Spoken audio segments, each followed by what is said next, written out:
Teamwork law number 11, the law of the scoreboard. The law of the scoreboard says the team can make adjustments when it knows where it stands. Max Dupree, who wrote some great leadership books, said the first responsibility of a leader is to define reality. And the law of the scoreboard, gang, that's what it really does. The law of the scoreboard defines what really is. So let me share with you today some statements about the scoreboard. Number one, the scoreboard is essential to understanding. If you go to any sporting event, the way you understand what's happening in the game is by looking at the scoreboard. Isn't that true? It's not how you feel about the game. It's not how long you've been at the game. If you really want to know what's happening, you go to the scoreboard. It is absolutely key to understanding. By the way, that's why when you go to an event, a sporting event, that's why the scoreboard is always in a very visible place. Because they realize that the scoreboard must be visible because that's what everybody watches. It's the scoreboard that gives you understanding of how the game is being played, who's winning, who's losing. It just gives you the picture. In fact, the best way I can explain it is this. If you and I went to a sporting event and we came in the second quarter to the event, we wouldn't need to talk to anybody to find out how the game was going. All you have to do is find the scoreboard. Look up the scoreboard. You find out what the score is. You find out what team has the ball. You basically see what kind of progress is being made. If it's a basketball game, how many have fouls on them, how many fouls they have. If it's a football game, what the yardage is, what the time is. The scoreboard is essential to understanding. Statement number two. The scoreboard is essential to evaluating. The scoreboard tells you more than the score. It tells you the condition of the game. It tells you, for example, that maybe one team is a point or two ahead, but maybe their star player is only one foul away from getting out of the game. It lets you know the score, but it also helps you to evaluate. It helps the coaches to evaluate decisions that they need to make. By the way, I've always said this, and I believe this. I believe one of the reasons that people like sports so well is because they get instant feedback.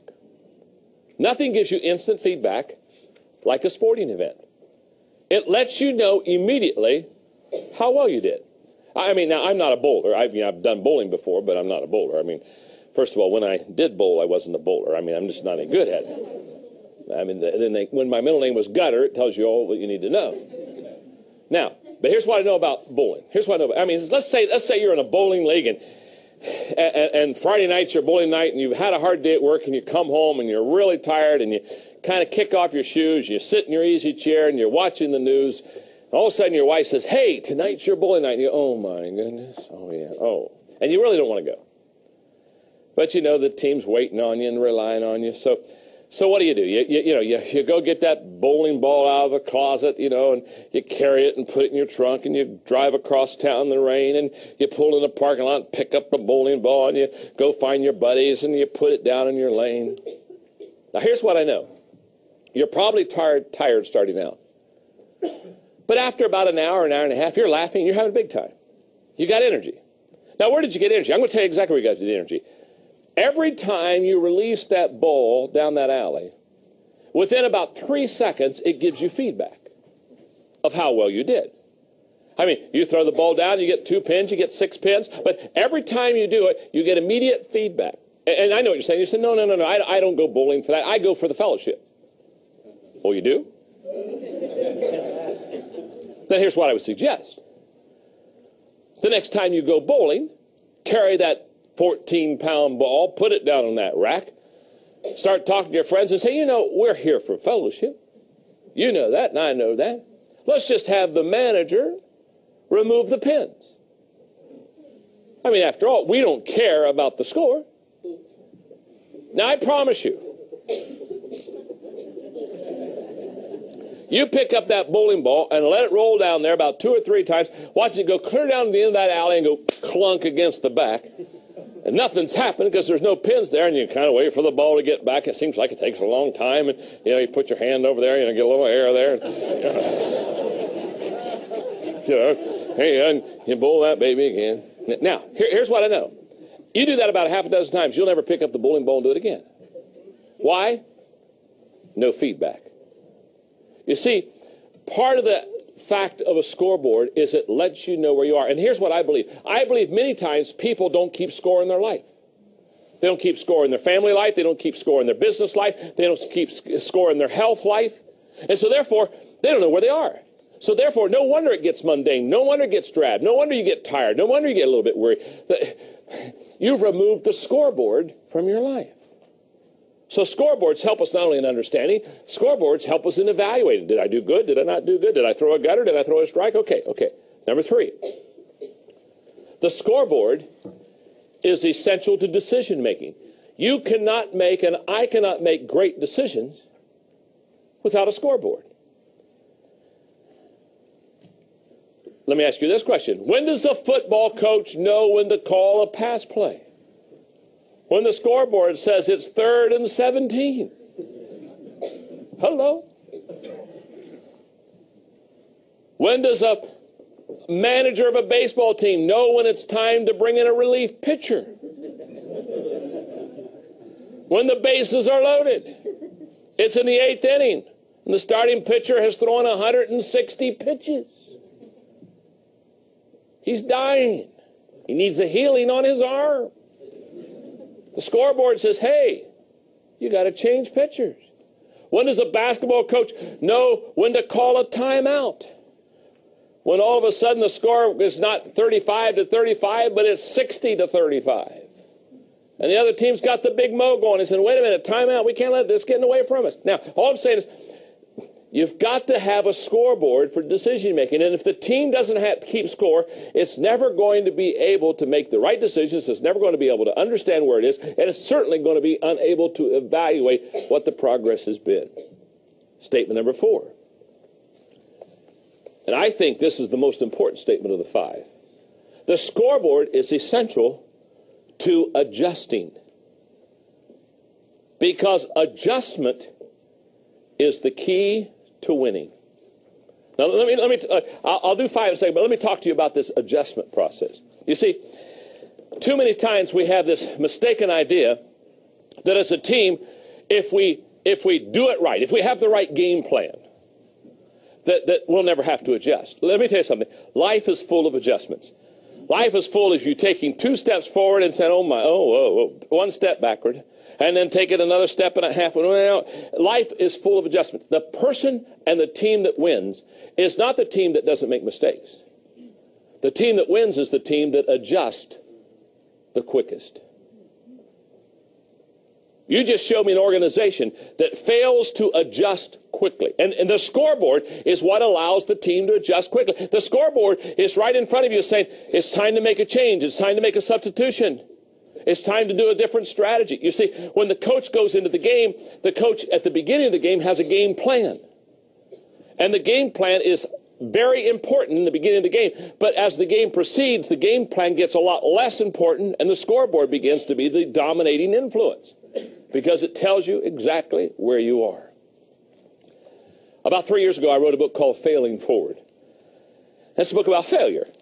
It's a book about adjustments, what we're talking about here. And in fact, when I was on Good Morning America and I was being interviewed on the book, and they asked me, they said, where did you do the research on the book Failing Forward?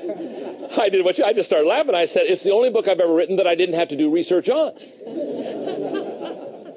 I mean, I didn't have to go to the library. I didn't have to go in the web page. I didn't have to do anything. All I had to do is stop long enough to reflect about my life. Because failure for me has been a spiritual gift. Now, it may not be your gift, but it's my gift. I excel in failure. I've always been good at this.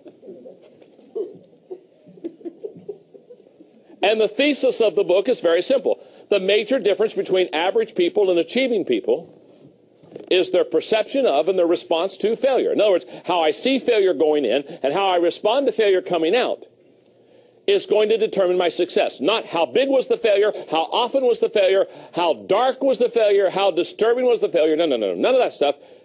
It's my perception of and my response to failure that's going to determine whether I'm going to be able to overcome it, if I'm going to be able to fail forward. Now, very simply, that's a book about adjustments. The whole thesis of the book basically says, you fail, I fail, we all fail. Now, let me take a little poll in the studio. How many of you have failed at least one time today? Sure. Okay. The question is not, are you going to fail? That's not the question. That's why I'm always amazed that people say, well, I don't think I'd try that. I think you might fail. Well, so? What's new?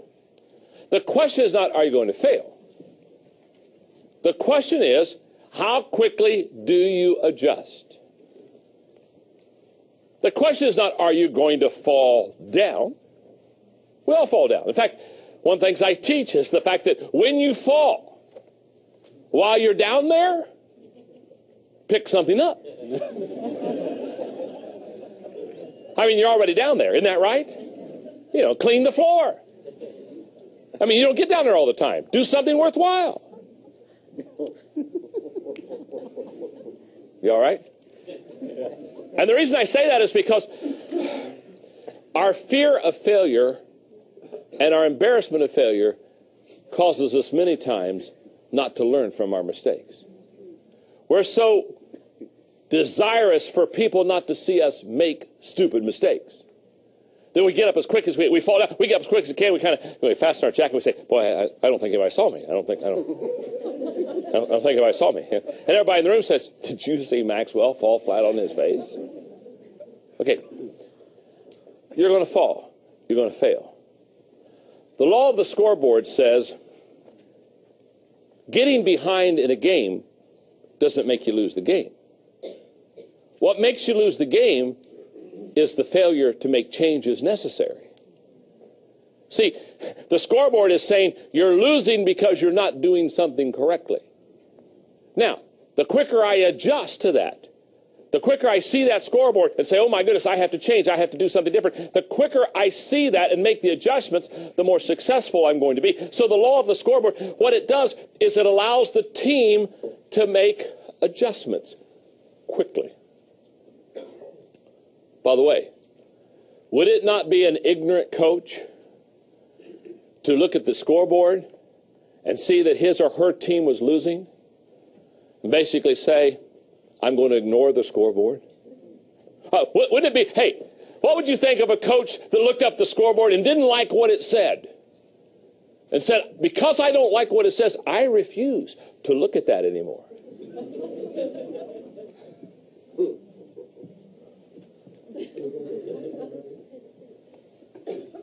Yet I know all kind of people, I know all kind of teams, that because they don't like the message of the scoreboard, they refuse to look at it, as if that will make it better. Statement number 5 about the scoreboard. The scoreboard is essential to winning. The scoreboard is essential to winning. It helps you win. Classic example of this. Let me ask you a question. I'll bet some of you will know this. Sports fans will know this. When does a football team score the most points in a game? Last 2 minutes. You're exactly right. The last 2 minutes. The last 2 minutes of the half, the last 2 minutes of the game. You know why that's when a football team scores the most points? Because they realize there's not much time left. And all of a sudden they take risk and they do all kinds of things. The scoreboard basically says, you don't have much time.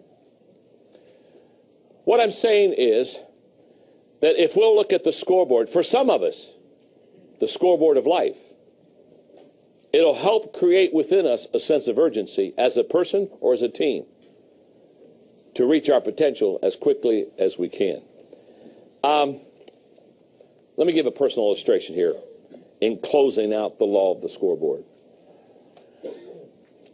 On December the 18th, 1998, I had a heart attack. This was a major scoreboard wake-up call. I mean, up until that time, because I've always been healthy, In my 25 years of pastoring, I never missed a Sunday in the pulpit because of sickness. So I've always been a healthy person.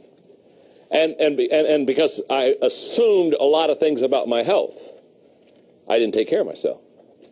And so one day I wake up and I've had a heart attack. Close call. God was good. Good doctors. Life spared. 3 days later, they're about ready to release me.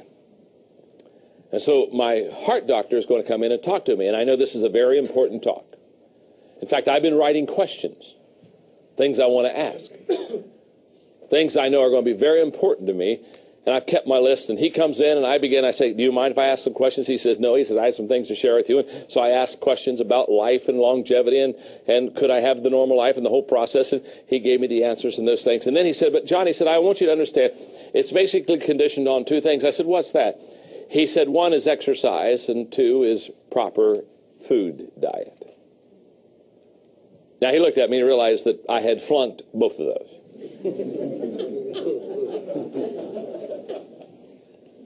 And he said, I want you to go home and I want you to start exercising every day. Not 5 days a week, 7 days a week. And so I'm sitting on the edge of bed and I got my legal pad out there and I'm writing it down. I have my wife Margaret there so she can make sure we catch everything it says and exercise every day. And I said, okay. I said, I got that one. I'll do that. When he looks at me and said, I doubt if you will. So what do you mean? He said, I do this every day with heart patients. I tell them to go home and exercise. And he said, my finding is 80% of them go home and for 6 months they exercise and then they give it up. So he said, when you tell me you'll exercise every day, he said, I doubt that. He said, your intentions are good, but he said, I doubt if you have the discipline to follow through on that. He said, the second thing is you need to change your eating habits. And I said, what do you mean by that? He said, you need to quit eating things like chocolate and peanut butter, and he gave me all this fat stuff. Basically, he took away my food groups.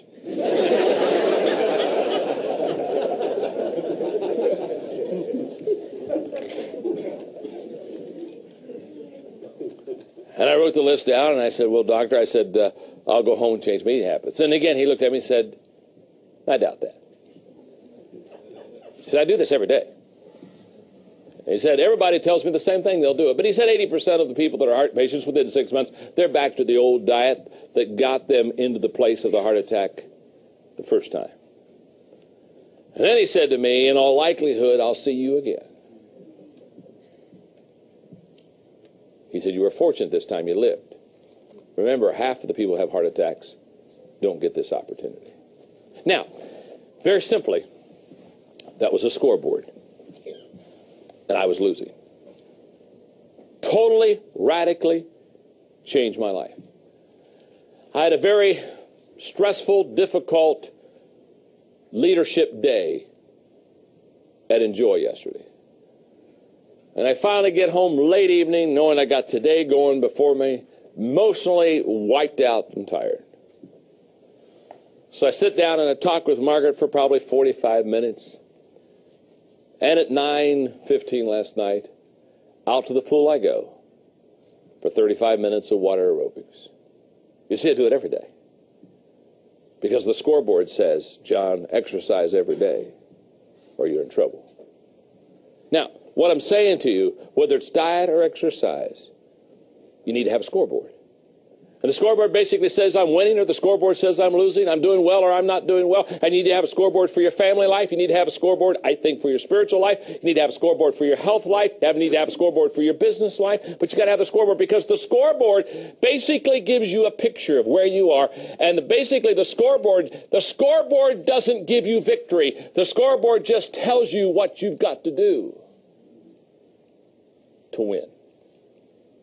The law of the scoreboard says, very simply, that a team can make adjustments when it knows where it stands. So in every area of your life, I encourage you as a leader and as a fellow team member, know where you stand. I'm winning. I'm losing. I'm starting to lose. I'm coming back. Know where you stand.